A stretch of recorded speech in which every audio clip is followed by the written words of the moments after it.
Bangladesh cricket দলের কিছু player আছে যে প্লেয়ারগুলোর নাম হচ্ছে আক্ষেপের নাম, যে প্লেয়ারগুলোর নাম শুনলে আপনারা সবাই আক্ষেপে করেন বা আমিও আক্ষেপ করি। যেমন আপনাদের প্রথম বলি ইমরুল কায়েস, এই ওপেনারটা সারা জীবন আক্ষেপই থেকে যাবে।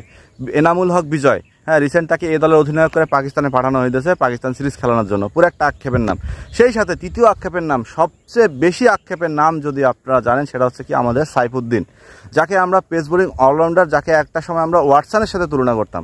সেই সাইফুদ্দিন এমন একটা আক্ষেপের নাম যে ছেলেটা ইনজুরি থেকে ফেরার পর জিম্বাবুয়ে সিরিজে এতটাই ভালো পারফরমেন্স করলো, তাকে নিয়ে আমরা ওয়ার্ল্ড কাপে খেলতে গেলাম না। ভাই তাকে ওয়ার্ল্ড কাপ টিমে রাখলে কিন্তু তাকেই যে খেলাতে হবে ব্যাপারটা এমন না, থাকলেও তো তার মনটা একটু শান্তি হইতো। সেই সাইফুদ্দিন এরপর যখন কানাডা গ্লোবাল টি-20 খেলতে গেল, দেশের এইরকম পরিস্থিতির কারণে তিনি ভিসা না পেয়ে তিনি এমনটাই মন ভেঙে পড়ছে যে গতকালকে সাইফুদ্দিনের একটা পোস্ট দেখলাম, তিনি বিসিবির কাছে 2 মাসের ছুটি চাইছে সমস্ত ধরনের ক্রিকেট থেকে দূরে থাকার জন্য।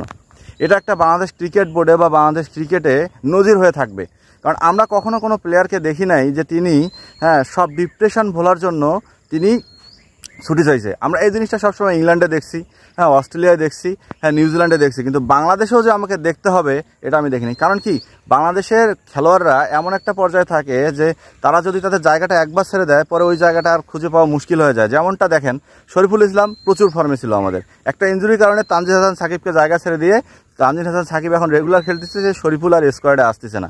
তো এরকম একটা ব্যাপার হচ্ছে যে সাইফুদ্দিন দলে চান্স না পেয়ে বেচারা এমন একটা ডিপ্রেশনে চলে গেছে যে তাকে নিয়ে সে আর নিজেকে কোনোভাবে কনসেন্ট্রেশন ক্রিকেটে করতে পারতেছে না, কারণ মাঠে খেলা নাই, নিজেও খেলতে পারতেছে না, এত হার্ডওয়ার্ক করতেছে, একটা ডিপ্রেশনে কিন্তু পড়েই যায়। প্রতিটা মানুষের জীবনে ডিপ্রেশন নামে শব্দটা আছে। কখন কোনভাবে কোন ক্যাটাগরিতে আপনি আপনার ডিপ্রেশনে পড়ে যাবেন, বিশেষ করে আপনার প্রফেশনাল জায়গা থেকে যদি আপনি ওই ডিপ্রেশনে পড়ে যান, সেখান থেকে কিন্তু আপনি বেরোতে পারবেন না। ঠিক সাইফুদ্দিনের ক্ষেত্রে আমার সেটাই মনে হয়েছে, কারণ তিনি একজন এস্টাবলিশ, আমাদের দেখা যাচ্ছে এস্টাবলিশ অলরাউন্ডারের মধ্যে একজন, প্রতি পদে পদে ইনজুরি। আমরা অ্যান্ড্রু ফ্লিনটপকে হয়তো আপনারা চেনেন, আমিও চিনি, তার খেলা দেখার সৌভাগ্য আমার হয়েছে। ইংল্যান্ডের সবচেয়ে ভয়ানক একজন অলরাউন্ডার ছিল অ্যান্ড্রু ফ্লিনটপ। সেই অ্যান্ড্রু ফ্লিনটপও যখন ইনজুরির সাথে যুদ্ধ করতে করতে করতে করতে একদম নাজেহাল অবস্থা ছিল, অবসর নিতে বাধ্য হয় ছেলেটা, একদম অবসর নিতে বাধ্য হয়। তারপরেও ইংল্যান্ড ক্রিকেট বোর্ড তাকে বলছিল যে তুমি ফিরে আসো, তোমার অবসরের দরকার নাই, তুমি যখন সুস্থ থাকবে তখন খেলতে পারবা।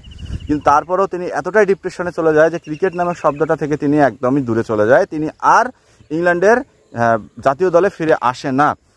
তো সাইফুদ্দিন কি তেমন হবে নাকি, এটা নিয়ে কিন্তু আমার একটা ভয় আছে, কারণ বাংলাদেশে পেস বোলিং কিন্তু অলরাউন্ডার নাই। আমাদের দেশে আমরা সবসময় খেয়াল করি যখন 7 নম্বর থেকে উইকেট চলে যায়, 8 নম্বর ব্যাটসম্যানরা বা 9 নম্বর ব্যাটসম্যানরা যখন আমাদের খেলতে নামে, তখন কিন্তু আমরা ম্যাচের আশা ছেড়ে দিই। কিন্তু অন্যান্য টিমের হয় কি দেখেন, 11 নম্বর পর্যন্ত, বিশেষ করে ওয়েস্ট ইন্ডিজের দিকে দেখেন 11 নম্বর ব্যাটসম্যান এসে 6 মারতেছে।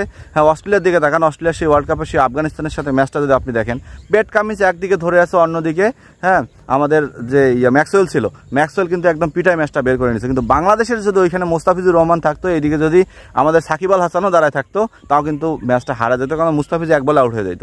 কিন্তু সেইখানে সাইফুদ্দিনের মতো একজন পেস বোলার অলরাউন্ডারকে, আমরা যারা যে ব্যাটিং করতে পারে, যে বোলিং করতে পারে, সেই অলরাউন্ডারটাকে আজকে মূল্যায়ন করতে না দিয়ে, যে অলরাউন্ডারটাকে আজকে বিসিবির সময় না দিয়ে আজকে এমন একটা ডিপ্রেশনে পাঠাইছে যে ছেলেটা 2 মাসে ছুটে যাচ্ছে, যে ছেলেটা 2 মাসে ক্রিকেট থেকে একদম নির্বাসনে যাইতে যাচ্ছে, তার মাথার বা মনের বা মগজের যেটাই বলেন সেটাকে ঠিক করার জন্য। সো এটাও যে বাংলাদেশ ক্রিকেটের দেখতে হলো, এর থেকে ভয়ানক বা দুঃখজনক আর কিছু আমি দেখলাম না। সো সাইফুদ্দিনের প্রতি শুভকামনা থাকবে, তিনি যেন এই ছুটি কাটিয়ে একটা ফ্রেশ মন নিয়ে চলে আসে, কারণ চ্যাম্পিয়ন্স ট্রফিতে এই অলরাউন্ডারটার দরকার আছে আমাদের। সো আমাদের যারা দেখছেন সাবস্ক্রাইব করতে ভুলবেন না।